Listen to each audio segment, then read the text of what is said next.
Najprv ma zaujímalo, že akú úlohu zohrala vysoká škola vo vašom profesnom živote?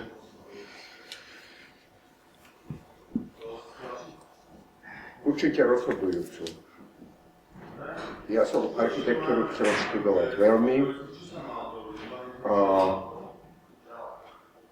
keď to tak spätne vidím, tak to, čo by mohla škola dať, tak mi dala. Naopak, ja som sa pristihol viackrát už, že ja som zanedbával veci, ktoré mi škola núkala a ja som ich nevyužil. A to mi je dnes ľúto. Je mi napríklad ľúto, že tak ako študáci, keď sa silou mocou nemusí ísť na prednášku, tak som nešiel. Ale vtedy prednášali Karfík, Beluš, Kramár, vynikajúci, nie, Kramár nie. Kramár tam vlastne nebol vtedy. No proste vynikajúci architekti a je mi ľúto, že som ich často ako zanedbal z dôvodu vlastného pohodlia. To je jedno, čo mi je ľúto. A druhé, čo mi je ľúto, že som, pravdu povediac, dejiny architektúry ma až tak nebavili.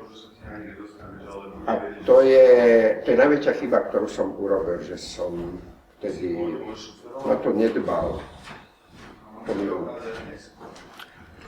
Vy vlastne momentálne vyučujete aj na stavebnej fakulte, aj na fakulte architektúry.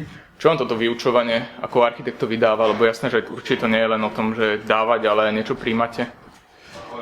Áno, dáva mi to veľmi veľa, pretože keď dám zadanie a robím ho s tým študentom, tak ja ho vlastne robím tiež. Je to aj môjim problémom a baví ma to zapodievať sa vždy vlastne novou úlohou, ktorú síce nemám v rukách, ale som pri nej a to ma v tej interakcii s tým študentom veľmi baví a ešte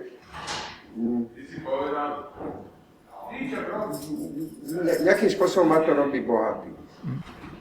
Na čo by sa podľa vás mal študent zamerať, keď je teda ako ešte študentom, aby spätne nemal pocit, že premárnil nejak ten čas na fakulte alebo na vysokej škole?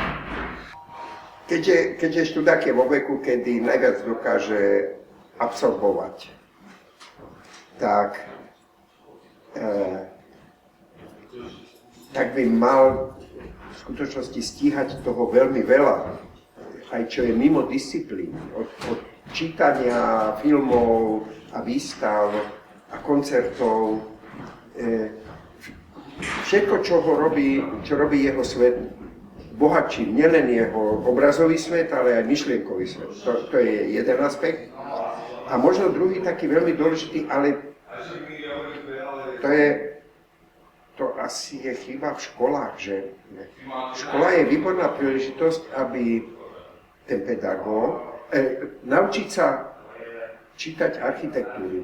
Nie tým, že mi niekto niečo vysvetľuje, alebo že si to pozerám na obrázkoch alebo na plánoch, ale že ma niekto vodí po stavbe, po architektúre, hotovej alebo rozostávanej a učí ma to tam, naozaj v reále.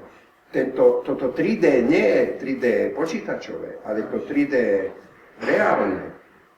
To je, dnes si myslím, že to je v tej chvíli, keď ten študent sa formuje, keď sa ten architekt formuje, to je hrozne dôležité. Ako rozumieť tomu, čo mi hovoria, čo vidím na obrázku, ale zároveň to zažiť. To je zatiaľ, myslím, najväčší nedostatok, ktorý sa mi vidí, že sa deje. Okrem toho, že ste teda pedagóg a praktizujúci architekt, ešte aj ste kvázi aktivista, lebo spoluorganizujete ArchTrip, čo je vlastne zo stavebnej fakulty výlet za architektúrou každoročný.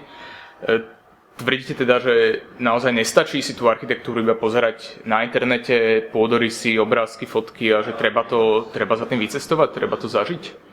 Áno, presne to som tým chcel povedať. Presne to som chcel povedať, lebo ako ten zážitok z tej stavby, ten reálny zážitok, ten nie je ničím nahraditeľný, pretože on zakladá skúsenosť. A to je to, čo jednoducho študák žiadnu skúsenosť ešte mať nemôže. Dá sa mu ovšem takýmto spôsobom akoby naznačiť alebo implementovať tá skúsenosť toho zažitia reálnej podoby architektúry a rôznej ich možných podôb. A ešte keď k tomu je to, že k tomu dostane komentár, ktorý ho na nejaké veci upozorní, na čo si má všímať, ktoré ešte, keďže nemá skúsenosť, že čo si má všímať, ale mu to niekto dodá, to je tá chvíľa, keď si myslím, že študáci by mali chodiť za architektúrou. Za posledných asi 20 rokov sa architektúra veľmi zmenila, prešla z toho ručného kreslenia k tomu počítaču. Myslíte si, že stále má akože v dnešnej dobe zmysel, ako keby to ručne sa vyjadrovať na tom papieri, alebo už to ide ako keby do úzadia a nemá to už zmysel? To je samozrejme už pár rokov veľmi, veľmi aktuálna otázka architektonickej tvorby a ja si myslím, že tá chvíľa, kedy tá ruka je naozaj predĺžením myšlienky, nápadu, vízie, obrazu, a tá si myslím, že tá pretrvá. A je hrozne dôležitá. Počítač dokáže veľa, ale niečo, čo takéto zaiskrenie, ktorému ani necelkom rozumieme, že ako ono nastáva, stále si myslím, že to je nie. Myslím, že toto bude fungovať vždy. A myslíte, že dá sa napríklad pre mladých architektov teraz, že je to jednoduché začať ateliér alebo vlastne nejaké štúdio bez toho, aby museli robiť veci, za ktoré by sa hanbili?